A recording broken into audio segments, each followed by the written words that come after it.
All right. Chuckloaf here with the 1200 Films podcast. Here we go.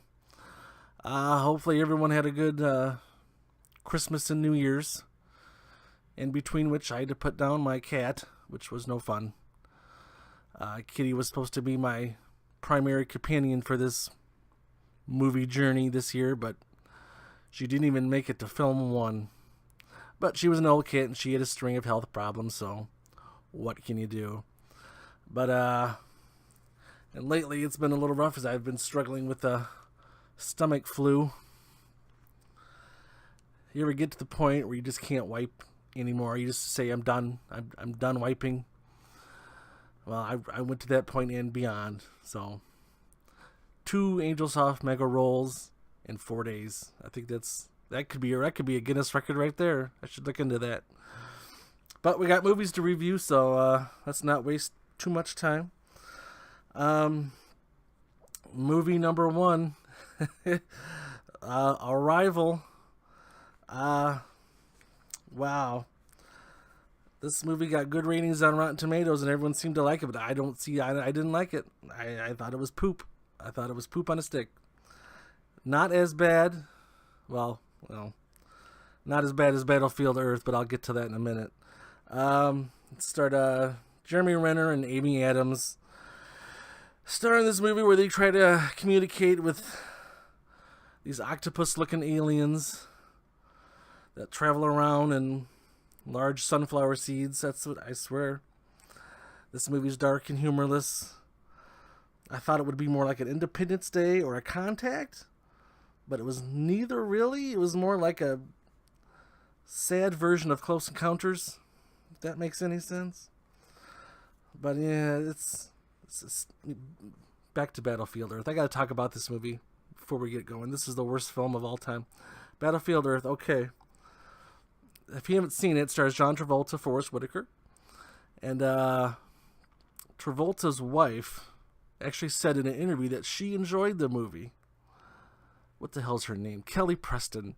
You know she's a liar. She's a damn liar. You know, Travolta calls her and says, "Hey, babe, I'll be home at 2 o'clock. I'll see you then." So, at 1:55, I bet you anything, about once a year, she races to the video cabinet and gets out the Battlefield Earth DVD and slides it in. Then does a scene selection, so it's right at the end of the Battlefield Earth movie, then plays it, so it happens to be playing when he comes in. Like, "Oh, look, honey, I'm watching your fantastic movie, Battlefield Earth." "Well, it's almost over. What can we do?" And Travolta's like, "Hey, restart it. I want to see it from the beginning." Oh, then she has to make up another lie, "Oh, I gotta make supper. I gotta do laundry." Yeah.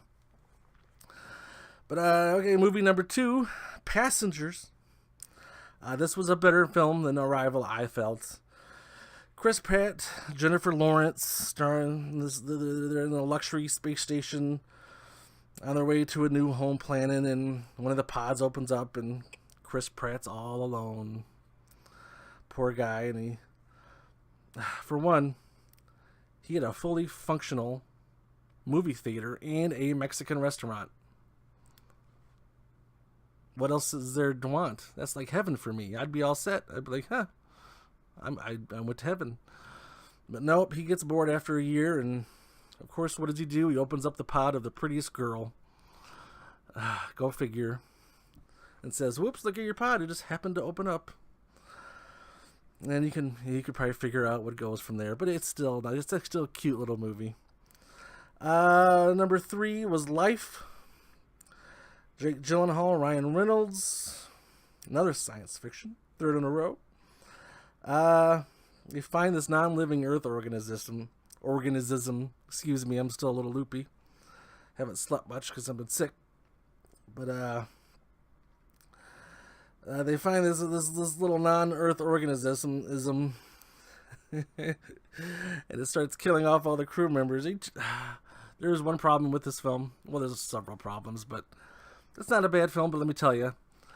You tell me something the size of a something that could fit in the size of a little petri dish is going to have the strength of a gorilla. Seriously?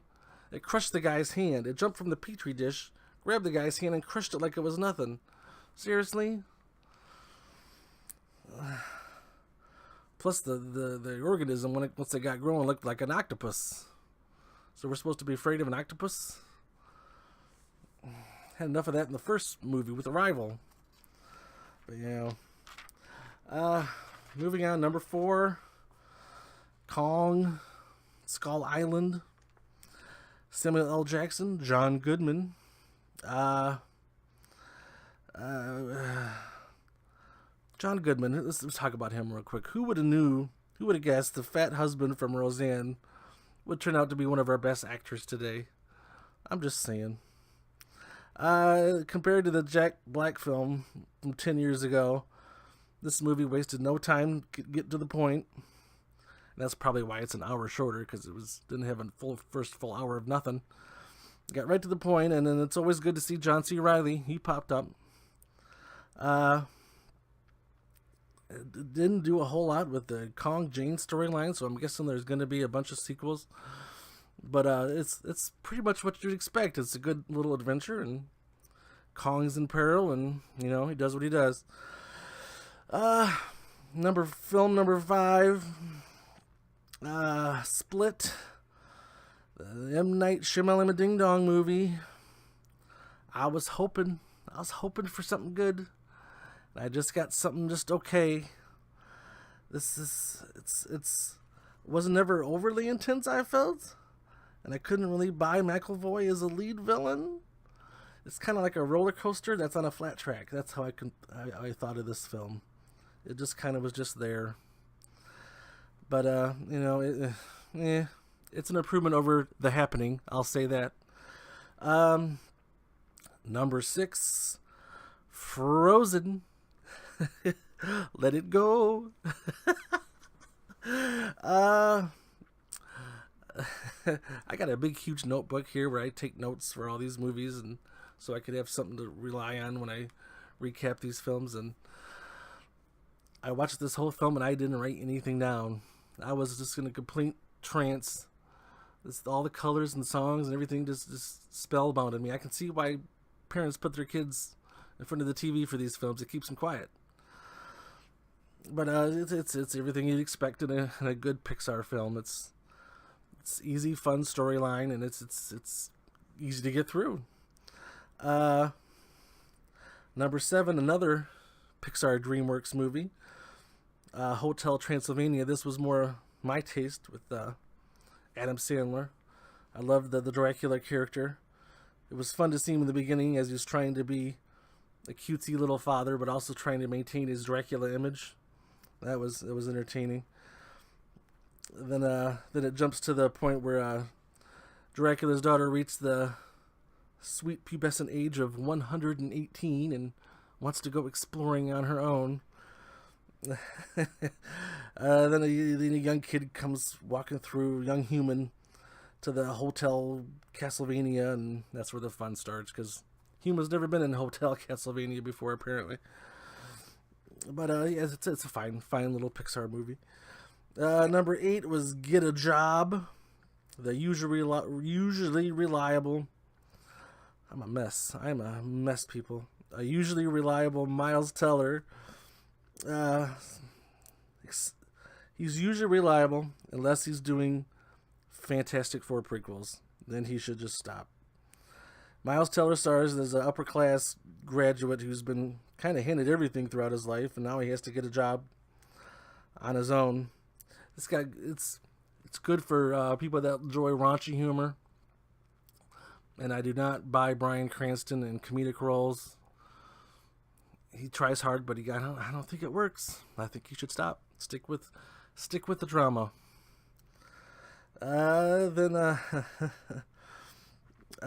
Well, first, Jeremy Jahns is some of you may know him. He's a YouTube star. He's does movie reviews. He's got over 1 million subscribers, and he did his best and worst of 2017, and he put the worst movie as 50 Shades Darker and the best at Logan.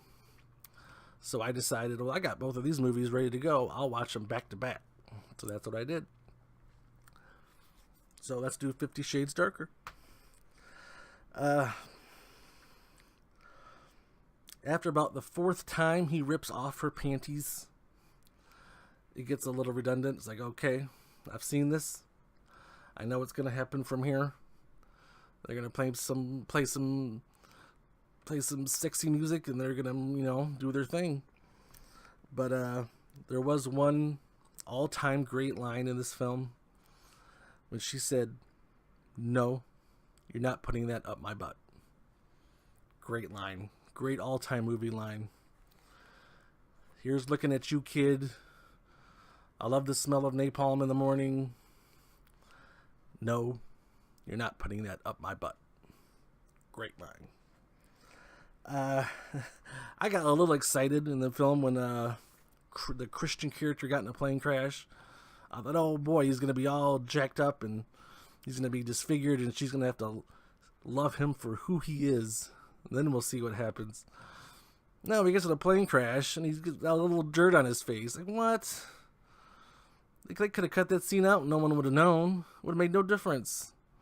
Stupid. But it wasn't the worst film. It's not Battlefield Earth. Then, of course, as I said, had to watch that and Logan, our number 10 movie. This movie was really good. I enjoyed it. A lot of people thought it was meh, but it was good to see Wolverine.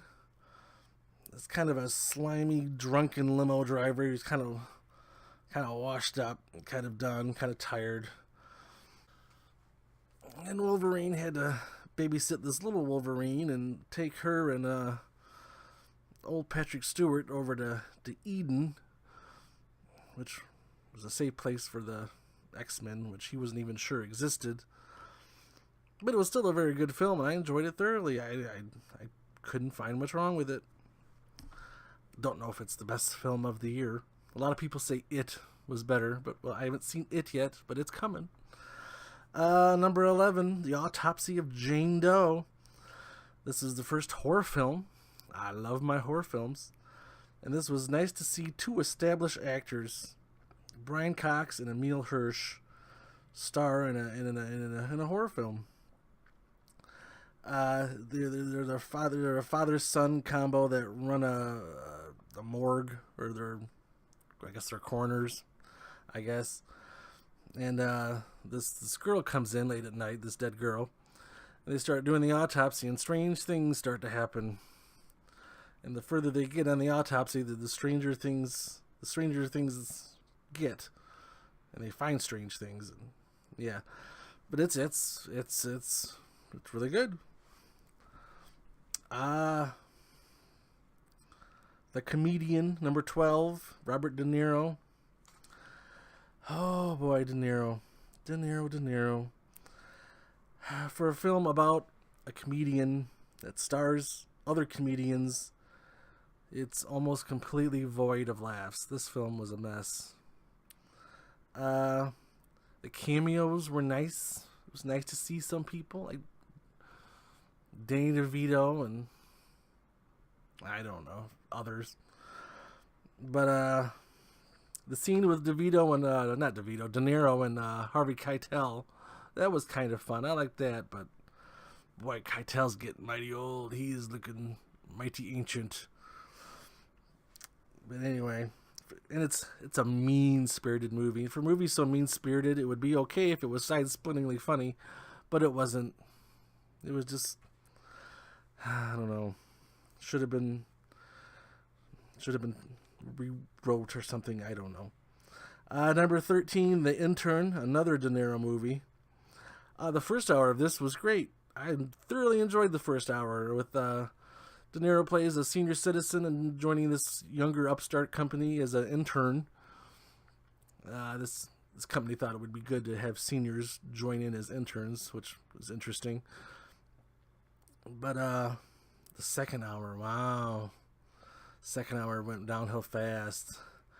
It turned into a real kind of, I don't know. It got an overly deep drama. What should have stayed as a cute little comedy film got kind of, yeah. Number 14 was good, Freaks of Nature. I thought this film was adorable. It's in a world where humans, vampires, and zombies all have to coexist. The poor zombies have to eat government issued brains in a can. I'm not joking. And like this girl and a guy, and then the guy's nerdy friend kind of are the stars. And the nerdy friend has this little zombie girlfriend, and she steals the show. She's so awesome. And there's a million little cameos in there, and Dennis Leary, who I never ever cared for anything, stole the show as he played the town douchebag, I guess is the best way to put it. But he was excellent. So yeah, I recommend this film. I thought it was very good. Number 15, Perkins's 14. That's the name of it, I swear. You're probably thinking, why didn't I watch Perkins's 14 as the 14th movie? I didn't think of it till afterwards. It was kind of a spontaneous choice of what to watch. But Perkins's 14 is it's a horror film, little tiny indie horror film about a guy that abducts 14 children over a 10-year span and then kind of makes them into bloodthirsty killers. Then upon his death, all the 14 are released onto the small town that he stole them from. So then the sheriff of the town, whose small kid was taken years ago, now has to decide whether he wants to kill his own son or does he want to, try to fix him. So, but it's a good horror film for people that love horror films. Other than that, I probably wouldn't bother with that one. What are we at? 16. Alien Covenant. I was looking forward to this one. This was fine. Ridley Scott continues his deep space alien adventures series here with Alien Covenant. Although it reminded me a lot of the number 2 movie, Passengers, if you remember that from, 10 minutes ago? With people being suspended in deep hibernation as they are trekked to their next new home planet.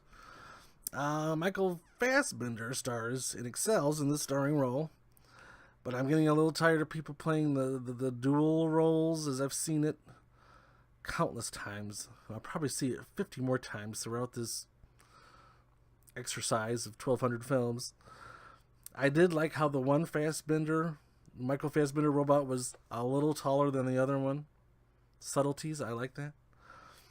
This film is everything you'd expect from an alien movie. It's fast-paced and gritty, dangerous. And it's always nice to see Guy Pearce pop up. He's an excellent little actor who deserves better. Deserves more recognition.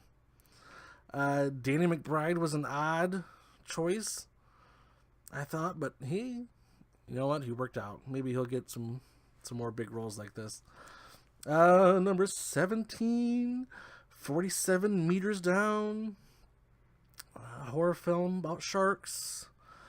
These girls were kind of bumbling idiots, and they meet these guys in Mexico or wherever, and they want to go deep sea diving and with sharks, and I really didn't care if they lived or died. They were just so stupid.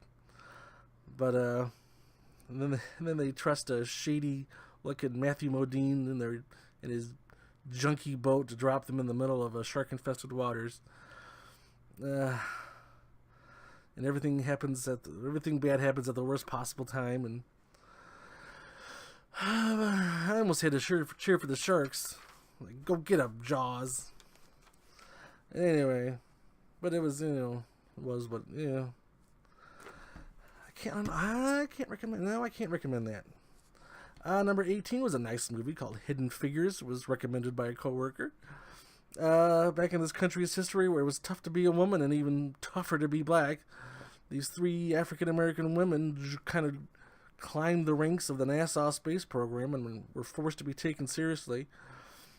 I thought the casting of Sheldon from Big Bang Theory in this film was a little unusual, but Still an excellent film overall and very watchable. And a movie you could watch with the kids in the room and not feel, you have to cover their eyes. Then there was 19. Maybe the worst film this week. Colossal. This is the second film where I watched all the way through and I didn't write anything down because I didn't know what the heck was going on. This movie was a colossal waste of time. This movie should have been aborted. And I don't care if it was legal and safe or back alley, it should have been cut out. So Anne Hathaway and what's-his-face are getting in arguments and these little fights on the playground, and it's simultaneously causing these monsters in Japan to fight each other. I didn't get the point. I didn't get the concept. I just thought it was a nothing zero-sum film. Number 20, Wind River. A lot of people love this movie. I kind of liked it. It's fine. I didn't think it was overly wonderful. I hope it doesn't win Best Picture, but it might get nominated. Jeremy Renner stars as a tracker who's hired to help an FBI agent as this young Indian Native American girl gets murdered. It's a good little murder mystery film. Kind of a little sad at times though, but it's okay. It's fine. 21, Shin Godzilla. Some things should stay in Japan. This should have stayed on the boat and not allowed. Boy, whew. This movie's 95% dialogue, as there's a lot of subtitles. It's 95. It's all dialogue. You gotta, and they talk fast, so you gotta read fast. So they're and then you gotta read, and your eyes are going 100 miles an hour. Then they just keep going and going and going, and then you see Godzilla for about 2 seconds, and then they go back to talking for 25 minutes. It's awful, complete waste of a film. Avoid. Number 22, Brimstone. Guy Pearce, Dakota Fanning, two excellent actors. Guy Pearce was excellent as the the evil pastor. Dakota Fanning knew immediately when that evil pastor showed up that there was trouble. And through a series of kind of storytelling of the backstory, you kind of figure out, oh, that's their history. But it's an excellent film. And Kit Harington, as people know as Jon Snow from Game of Thrones, he pops up for about 5 minutes. Why he's on the movie poster, I don't know. He's barely in it, but he's there. But this was an excellent film. But again, don't watch with kids around. Bad things happen. 23, another Dakota Fanning movie. She co-starred and Ewan McGregor starred in American Pastoral, a film based on the novel by Philip Roth. I mentioned that because there's another Philip Roth movie coming up. The daughter, Dakota Fanning, it's set during the Vietnam era, and she goes off and joins this kind of violent anti-war protest movement, and her dad's trying to get her back and trying to find her and trying to stop her, and she just gets weirder and weirder and kind of pulls away. But it's a good little drama. It's excellent. Number 24, Why Him? Bryan Cranston, who I mentioned before, should not be doing comedy, but he did okay in this. James Franco did okay. James Franco's kind of a hit and miss with me. But Keegan-Michael Key of the Key and Peele show kind of stole every scene he was in, especially with his random attacks. You'd have to watch the film to see, but if you're bored and there's nothing else to watch and it's on, I guess you could watch it. That's about the only way I'd recommend it. But it's all right. The last film I'm going to be reviewing is number 25, Indignation. Another one based on a Philip Roth novel. I had no idea what I was getting into with this. The trailer tells you nothing. It's like, okay, it's a Jewish kid, and he's going to college, and he gets a girlfriend. Why would I want to watch this? But I watched it, and wow. A lot of things happen. A lot of things happen. I don't want to give too much away. But the girlfriend turns out to be more than a handful. And the scene with him and the dean, which is about 2/3 away through the film, is such an excellent scene. I can't begin to describe what an excellent scene between two actors. I should learn that guy that played the dean. But yeah, Indignation is another, just like American Pastoral. It's kind of a hard-hitting drama. If that's what you're in the mood for, go for it. Hey. But yeah, that's the 25 films I've got for you. These were watched from Monday the 1st through Sunday whatever. So give you a preview of what's coming. If I can find my notes here. We got Bridge of Spies will be in the next episode.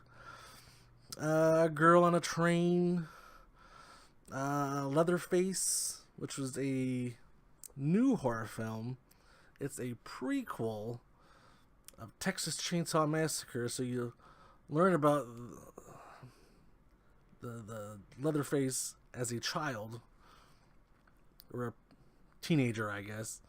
So that should be interesting. The movie Bright with Will Smith, which was released exclusively on Netflix, as they continue to pop out exclusive big budget movies.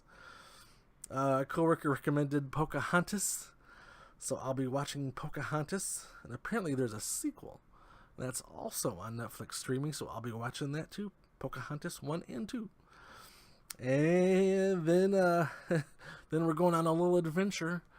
We're going on an expedition to find Sasquatch. That's right, we're going squatching. I have a soft spot in my heart for Sasquatch, and we got six Bigfoot movies on the docket. We got Wild Men, a documentary called Discovering Bigfoot, one called Hunting Grounds, which looks like your standard scary Bigfoot in the woods. And then we have a documentary called Not Your Typical Bigfoot Movie. I've watched the trailer for this. You should watch the trailer for this too. It's amazing. These two rednecks, I'm still a mess, are they claim to have all this Bigfoot evidence. In the trailer, it shows some of their pictures. It looks like a little mound of dirt, and they're like, nope, that's Bigfoot right there. There he is. Look at him. That's Bigfoot. Looks like mud. But that should be interesting. Then there's one called Sasquatch. Sasquwatch. Looks like a buddy comedy. That could be alright. We'll see. Then there's one called Pottersville. Stars Michael Shannon, whom I love and adore. Now that Philip Seymour Hoffman is dead, Michael Shannon could be my favorite actor now. Could be. Might be. He's fighting for that top spot. If you haven't seen 99 Hours, or Take Shelter, or Young Ones, or Nocturnal Animals, or The Harvest, or The Iceman, all great Michael Shannon movies. Bug was okay. But yeah, we're going to have a little Sasquatch-a-thon for next week's show. And that should be about good then. Hopefully I'll have the episode up a little earlier than this time, and I'll talk to y'all later.